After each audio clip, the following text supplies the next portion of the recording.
Мен сүйлөөчү эмесмин, бирок экранга чыгып сүйлөгөнгө мен аргасыз болдум. Аябай азыркы учурда интернет тармагында талкуу болуп жаткан эки кыз жөнүндө мен сиздер менен сүйлөшөйүн дедим. Бул эки бала өзүнү патриотмун деп сезип жаткан балдарга мен кайрылуу жасагым келди. Эркек экенсиңер. Кыздардын башка өлкөлөргө таанытып атасыңар да, уят кылып атасыңар.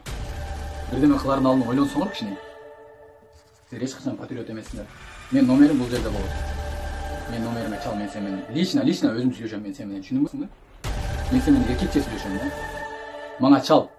Одноклассникиме жаз, кааласаң Instagram баракчама жаз, кааласаң номериме жаз, түшүндүңбү? Силер патриот эмессиңер. Если силер патриот болгонуңар да, мына эркек болуп жүргөнүңөрдөчү, сен акырын карындаштарың мындай иш кылбагыла деп акырын телефонун алып, апасына чалып, кызыңа ушундай кылып атып десең, ошондо сен эркек болот экен да.